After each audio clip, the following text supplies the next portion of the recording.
Thank you very much, Mr. President. Of course, my biggest challenge is to convey to you the work that I've done in 3 years and about 35 minutes. But I hope I will succeed in giving you a crisp presentation. As you know, the central theme of the work was knowledge entrepreneurship. And I looked specifically at the phenomenon in the context of universities and focused specifically on the practice and strategy in the case of internet-based innovation appropriation. So in the following 30 minutes, I'm going to try to verify the scientific validity and the usefulness of the knowledge entrepreneurship concept by explaining how the concept and its phenomena have been identified on the one hand in the strategy and practice of 4 European universities, and on the other hand through my personal phenomenological action research, in which I conceptualized the PhD thesis as the unit of analysis. I will go into detail when we touch upon the methodology. The agenda for today follows pretty much the structure of the thesis itself. I'm going to speak about the research approach and the theoretic background. Afterwards, the methodology, the case studies. In this case, I will speak first about the cross-case analysis and then go into each case study from one slide to terminate the presentation with the findings, the presentation of the concept, and the final conclusions. So the research approach and theoretic background. Actually, I think it's one of the innovative parts of the thesis, because I'm not following a traditional Newtonian approach, but actually combining the new approach of complexity sciences and Deleuzian becoming together with the traditional examinations using Newtonian science approach. So the general 3 themes, the pillars of the investigation were entrepreneurship, higher education, and the internet. And I choose to use a grounded theory-based approach, which allowed me to explore the different subjects and narrow down the focus of the research bit by first having an extensive literature review, as we will see later on. And then explore and deploy qualitative methods in interviewing the people, because I realized that this is not a laboratory setting, but I wanted to study the subject in the wild, as they say. So I went into doing interviews and exploring the new concept as I saw it. I also used existing literature, especially a PhD research thesis by MacDonald from Connecticut, who was working on knowledge entrepreneurship in hospitals. So I had an originating theory that I could, to some degree, amend and verify, and to some degree add to it and develop my more metaphysical approaches on top of that. This slide depicts the scientific framework that I'm using, the conceptual frame. You have the university as a rhizomatic complex adaptive system in the middle, which means that this is sort of the balance where the university finds itself between 2 extremes or 2 axes. On the horizontal axis, you have the classical complexity science approach, for example, by Milton Kelly, or by Milton Kelly, which describes the 2 extremes of, on the one hand, the completely ordered and subject sort of still organization or entity, and on the other hand, the becoming and emerging chaotic jungle-like fertile dominance of change. And on the vertical axis, you see on the top the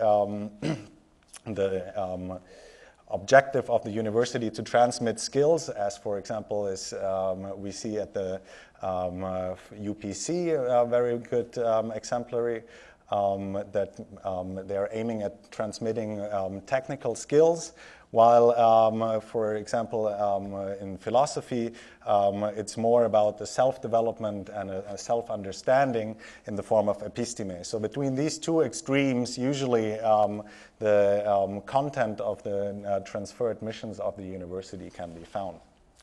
On the next slide, I start to develop the positioning of knowledge entrepreneurship, which was actually a great challenge, as always, when you try to find a new concept, to find the position within the given scientific knowledge. And I found this first in the connection of Hayek's knowledge problem in after the Second World War. There was a big discourse, international discourse, between whether a planned economy or a free capitalist market is the right solution, is the more potent solution. And it was Hayek who sort of pre-visioned the successful outcome of the free markets by connecting the spread out, the decentralized knowledge to the performance. So basically what he found is that because in free markets the knowledge is more dispersed and the actants have a more direct connection to the knowledge, they are superior to a planned economy. Then the researchers first started actually to look at innovation. In the 60s to the 80s, innovation was a really hot topic, seeing how new products hit the market, how new inventions improve the production. And for example, Rogers developed his innovation diffusion theory. And on the other hand, a little bit later, after they realized, okay, innovation is happening within an organizational context, and the knowledge production within the organization is really important. Organizational learning and knowledge management became the name of the game. And for example, Senges, Argyris, and Nonaka and Tegoshi started to develop theories on how to improve knowledge production and organizational learning within the organization. This is actually the field that I come from. I wrote my master thesis on knowledge networking in organizations using new information technology. So this was also my entry point, where I realized in organizational learning and innovation studies, they're both treating sort of the end product, but they are missing the link between the two. There is no real actor within these conceptualizations. There is a community of practice that is supposed to do things, but from my experience in big companies applying knowledge management theories, there is always the theme of how to motivate and how to give incentives to the individuals in the company. And this is what I think knowledge entrepreneurship fills. It fills the missing link between entrepreneurial learning and innovation by starting with the actor and starting to think about how he's motivated or how the organizational culture and mindset should be in order to be motivational, and then look at what's necessary to enable this mindset.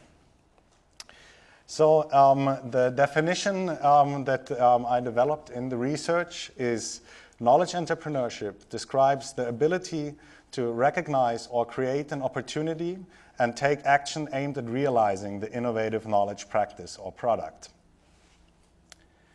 With this work done, with the literature reviewed and the definition set, I started to really get into dealing with the research questions.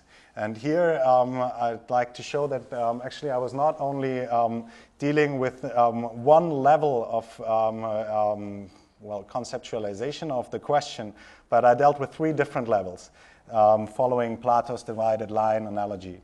On the first level is the level of engineering, of how to do something. I was interested in how universities actually do integrate internet-based innovations in their practices. But that was not satisfying for me. I wanted to go a little bit beyond that and actually get to explanations and approaches for describing what motivates the actors and what is the collateral of the concept. So I asked, why do actors practice knowledge entrepreneurship in universities? This is the originating theory that I'm proposing. And then I think very importantly, I added a third level, which is not very common in today's research settings, to say, okay, what is actually the normative stance that I'm taking? Because I think all instruments are always aimed at specific ends. And it is important to make that one clear. I actually outlined my personal position, why I am doing the research and why I'm motivated for that research in an annex part. And I described my understanding of what the idea of the university is in the 21st century and in the knowledge society, how it can become a motor in the knowledge society in a particular positioning statement. Now let me speak about the methodology that I deployed. Basically, it's three different lines. It's on the one hand literature review, case studies, and phenomenological action research. Now, as said, I started the literature review with a rather broad approach. What you see here is the 73 most relevant authors that I use in the research. And the white spheres are actually the 12 fields, let's say, in the traditional way, the 12 disciplines that I touched upon. And obviously, entrepreneurship, higher education, science, and philosophy are strong, but there are many others that contributed quite a bit to the findings of the research. So I believe that in the spirit of the Internet Interdisciplinary Institute and the transdisciplinary focus of this PhD program, I developed a research that is eclectic and, as the German philosopher Gadamer would put, pluralistic in the way that it combines factual research together with metaphysical understandings. Let me read a quote that goes a little bit into the theme of complexity, also called a wicked problem, or what programmers call as cognitive mess, because as you can see, there's lots of different influences going on. The researcher Michael Pitt comments that one of the greatest mistakes that can be made when dealing with a mess is to carve off part of the mess, treating it as a problem, and then solve it as a puzzle, ignoring its links with the other aspects of the mess. So even though that was one of the biggest challenges to see the crisp concept in the end and not getting lost in too many different tangents, I think I at least attempted not to cut off any aspects that were relevant, but deliver a holistic understanding that works on different metaphysical and physical layers at the same time. Next, I implemented 4 very heterogenic case studies. I did choose these very distinct institutions in order to reach a higher generalizability and to be able to speak about the different, well, not about one specific university, but about universities as such. Obviously, one challenge was that it was 4 different languages that the information I received were in. And I really enjoyed, and I think it was a good choice to go and have on-site stays, not only to realize the interviews, but also to really become part of the institutions for a certain time. There were really good opportunities coming out of that. At the London School of Economics, I had one of the best social sciences libraries available to take advantage of. In Berlin, I was able to connect to Professor Faltin and participate in his entrepreneurship laboratory. At the UOC, I was able to engage in research projects and learning, dealing with the Second Life. And for example, at the UPC, I got in contact with a knowledge entrepreneur that was actually not only using, but by himself developing wikis. And as such, being a representative of an incarnation, a physical incarnation of what I was looking at. So in total, I realized 93 explorative interviews with all kinds of stakeholders, students, administrators, faculty and managerial stuff. While within these interviews, I was less focused on following the precise guide that I had, but at developing rapport, meaning that I got a click with the person, and we were, exchanging really understanding of the different subjects. And of course, there was document analysis and observations. In order to ensure that what I understood and what I wrote in the case studies was correct, I did stakeholder validation, meaning I sent out the finished case studies to all the interviewees. And well, actually, I received an unexpectedly good feedback, especially from the high-level representatives of the universities. On the next slide, we see the interpretive framework, basically the structure that all case studies have. It starts on the left with the setting of the university, number, field, and so on. Then goes to the condition, the actual state that the university is in the moment, in order to go into knowledge entrepreneurship as such. And then go into first preliminary results, which are how is the internet-based innovation going in this institution, and then to see the overall results as in international rankings and publications on the EC standard and so on and forth.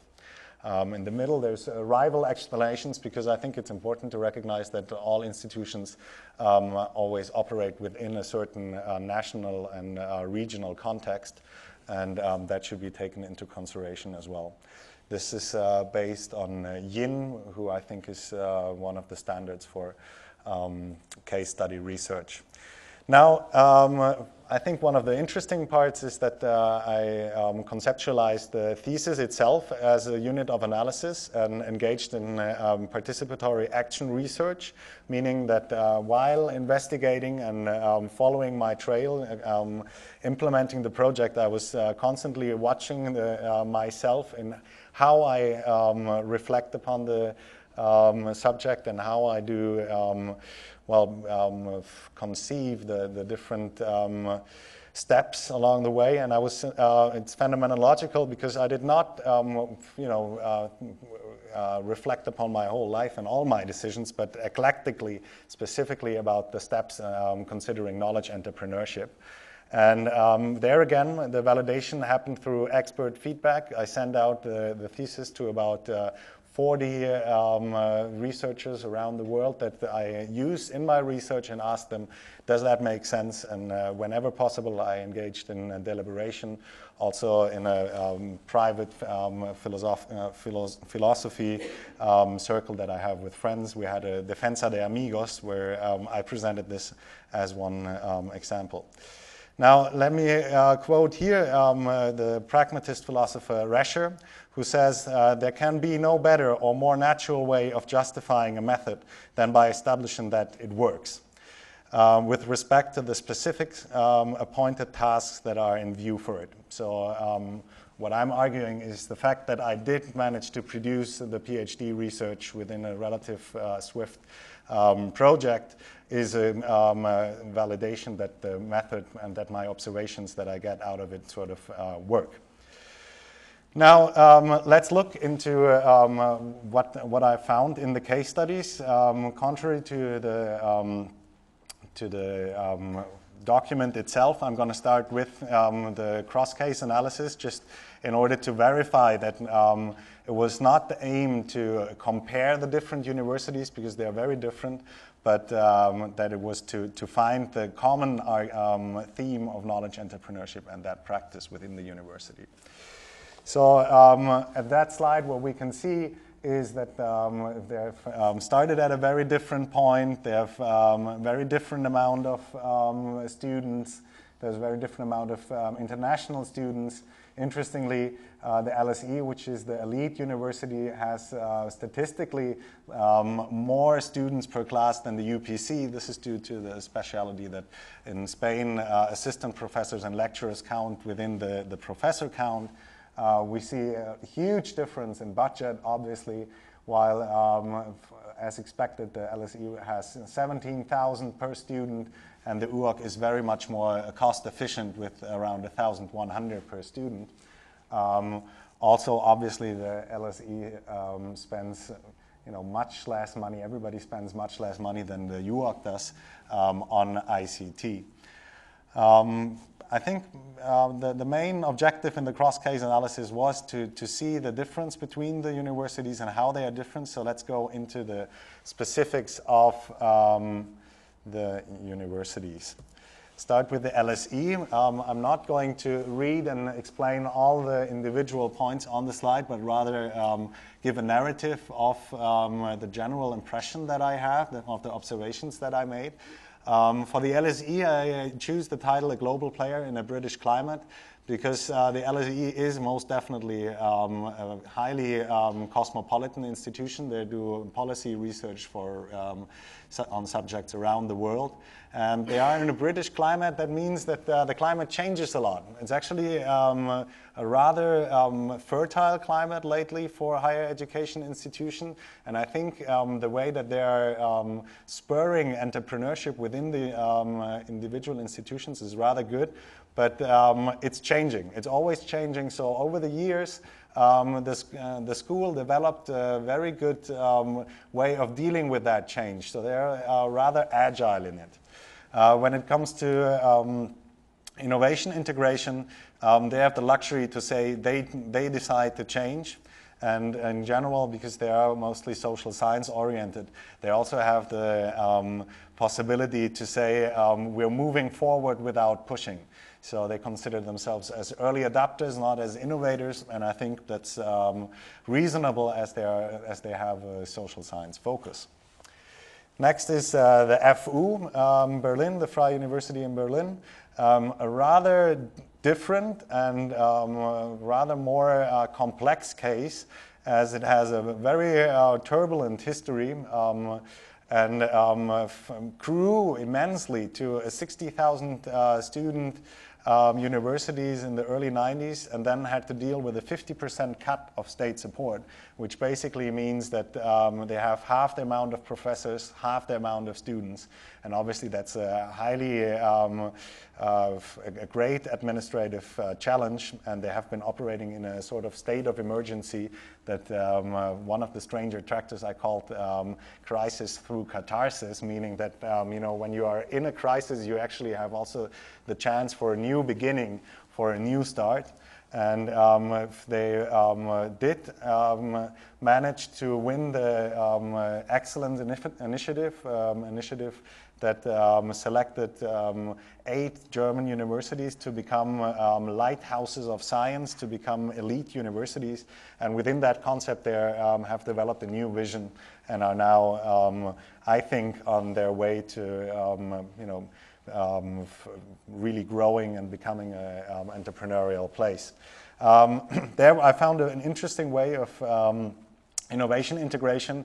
There is one specialized agency, the tesis, that secures external funding and then provides projects that are actually presented as opportunities to the different departments. So they can, the departments can apply again, taking it as an opportunity and participate. I think that has the very positive effect that you only work with players who are actually interested in implementing the changes and don't push out the innovation. Next is the Universidad Politécnica de Catalunya. I think also an interesting case, one of the best technical universities in Spain. And true to their thematic focus, they are, I choose the title, the Technocratic Knowledge Manufacturer, because they have a very engineering way of following their knowledge production.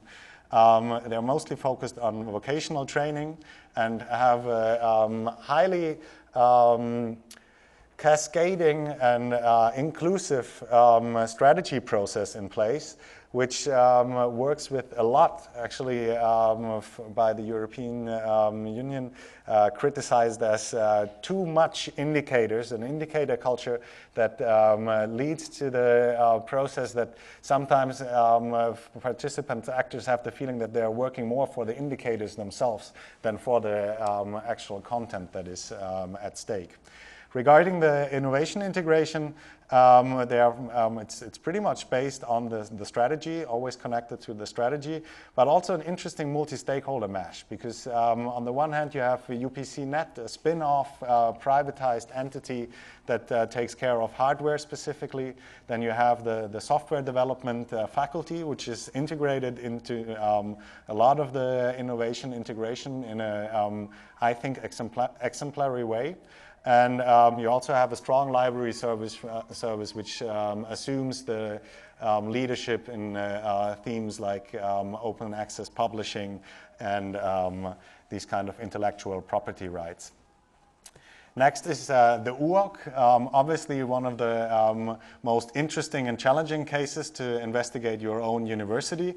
I gave it the title A Sleeping Innovator because from what I saw is that it started very, very innovative, and basically what happened is they tamed the beast. They started to connect different technologies and really be the first out there to do that.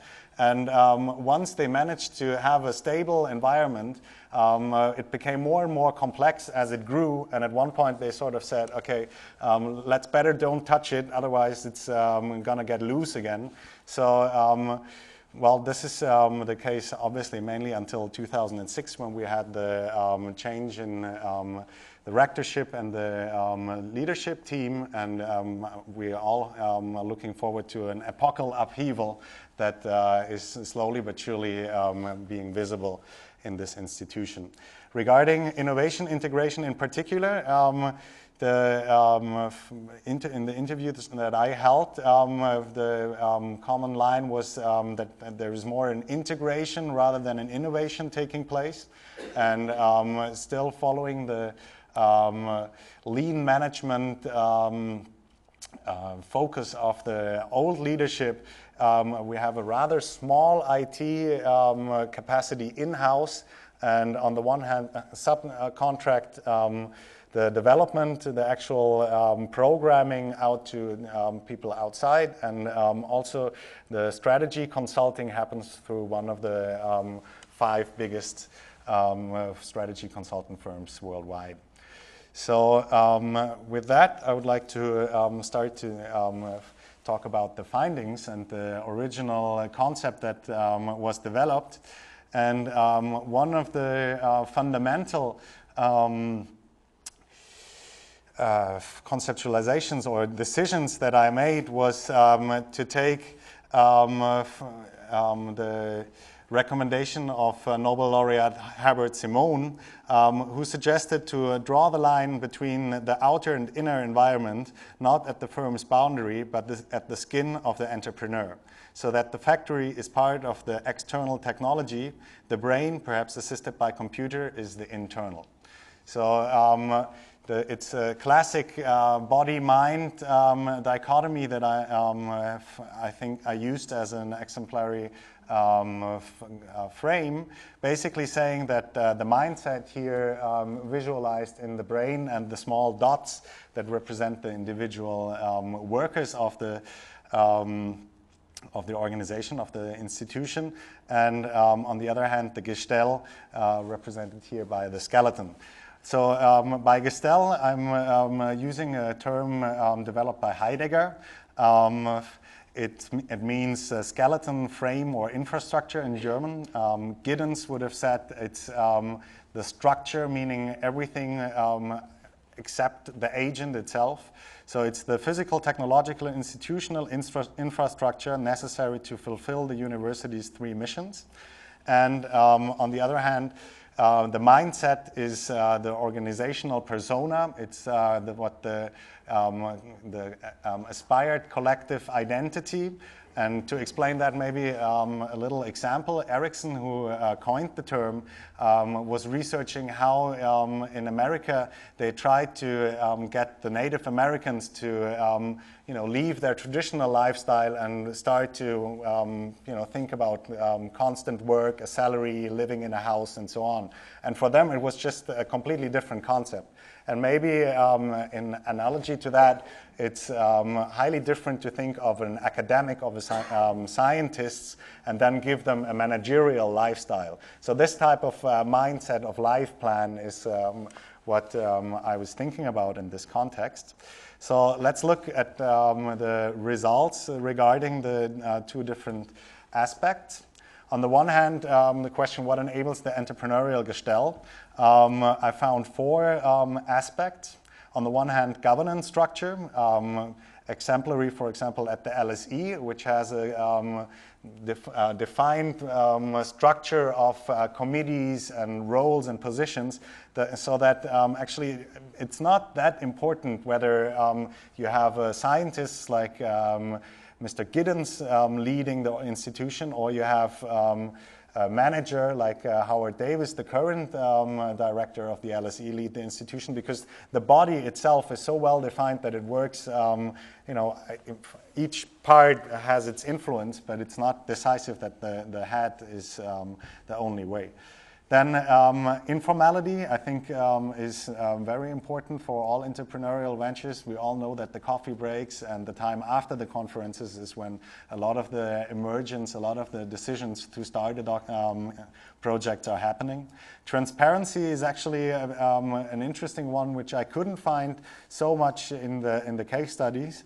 The idea is to be so open about the internal happenings of a university, so there is not too much myth and gossip going around, but you as an institution control what is said about the institution. That obviously creates trust, and in many ways also enables you to gather feedback and engage in what is called crowdsourcing, or as Mr. Teffler calls it, prosumption. Your clients actually giving you valuable feedback that you can use to improve your practices. Then, of course, not to be neglected, the resources in form of different capitals. It's something that has been researched many times, and it's not the focus, but of course, human capital, political capital, and monetary capital are very important in order to facilitate the practice of entrepreneurship.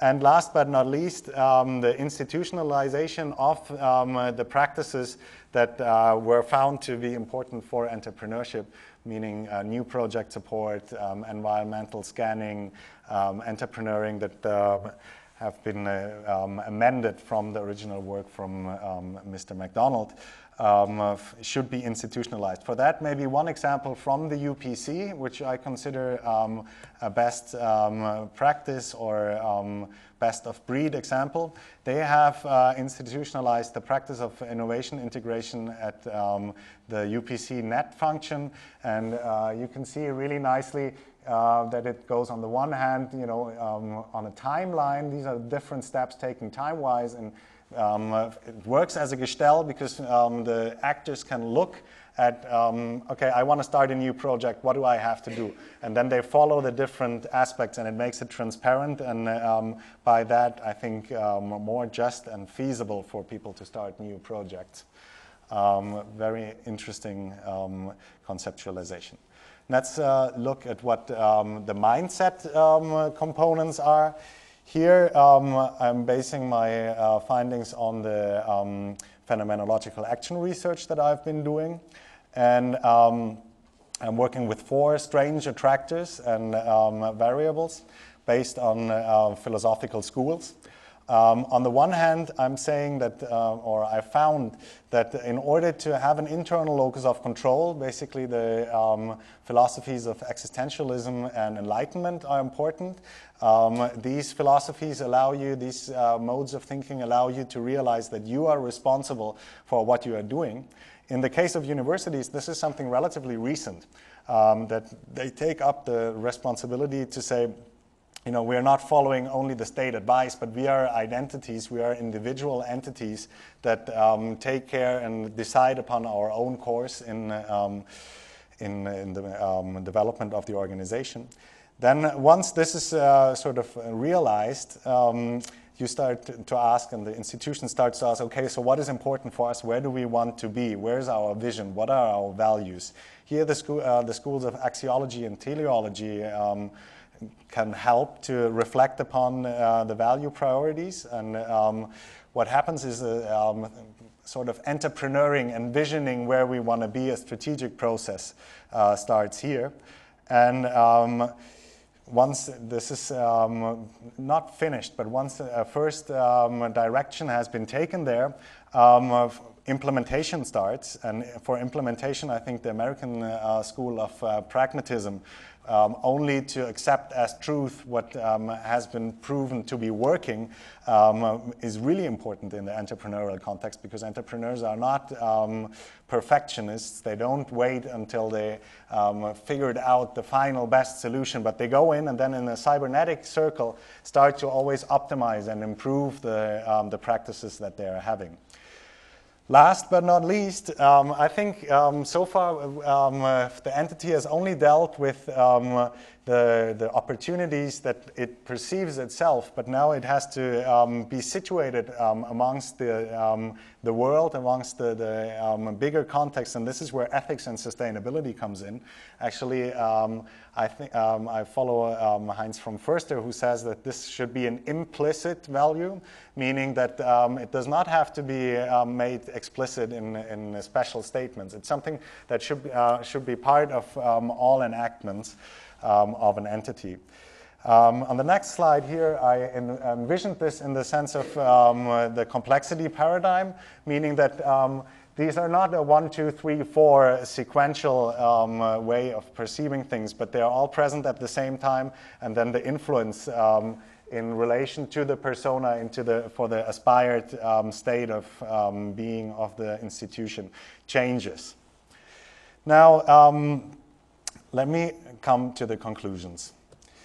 I believe that it was interesting to realize that all universities actually are knowledge entrepreneurs by the matter of how the institution is conceptualized, but they do not pursue these opportunities and this concept strategically. I think with it being codified and conceptualized in a consistent manner in this research, it can help them to exploit the opportunities and this way better. Also, it's interesting to see regarding the innovation integration, and especially the integration of internet-based innovations. It's interesting that all the universities that I looked at did have a specific institution that was assigned the task of exploiting that. But with the exception of the UPC, most did not systematically exploit them, but it's more on a serendipity-based chance that it happens that they do exploit them. Also, an interesting point I found in a comment by a Catalan professor around here, who described the professors as the ivory professor, or the professors being in the ivory tower somehow, because it's true that once a professor is used to doing something, they many times stop to be innovative. And this connects very well with the analogy of Ciborra, who writes that many times for technology decisions are taken by the blind giants, meaning that expert and experienced veterans who obviously have a certain age and are as such comfortable the way they are and lived and grew within one paradigm, are the ones responsible for taking the strategic and big decisions about technology and technology integration. And maybe this, for this reason, it would be interesting to combine a bottom-up and top-down approach to innovation integration. Also, as mentioned in the case of the of the UPC. I think we see a lot of second-order cybernetics in university, meaning that once you start to ask for certain indicators, people start to focus more on the indicator than to focus on the actual work itself. It's a very difficult question, and I think the contribution that this research does is saying that it's more about quality in the philosophical and cognitive sense than about the quantitative measuring of achievements. And last but not least, I think what is interesting to see is that we have an environment in the higher education sector where on the one hand there is competition between the different institutions, but at the same time there is collegiality and there is collaboration, for example in the case of open educational resources and the like, because all in difference to the market, open market of economics, where really there is fierce competition and you try to steal the other's resources and markets. Here, all higher education institutions pursue the same goal of spreading education throughout the world. So, as the final point, I think that I've been able to verify that knowledge entrepreneurship is a very suitable concept to conceptualize the entrepreneurial university, because as you know, Mr. Clark has been developing one notion of the entrepreneurial university which has been perceived by many academics as too managerial, as too too business-like, and what I've been trying in conceptualizing knowledge entrepreneurship is exactly to change that telos, not from a knowledge or a higher education market aimed at higher profits, but at a higher education market aimed at better and improved knowledge services and products. So thank you very much. Let me take this moment also to thank my supervisor, Giuseppe Maria Duarte, who has been acting not as a business angel, but as a knowledge angel in this contact, with supporting me with intellectual and political capital, explaining how this research traditions and practices work, because only then one is able to understand how they can be creatively destructed and unto what point. Also, let me thank the university, UOC, for creating this very interesting PhD program, which allowed me to do this interdisciplinary research. Thank you.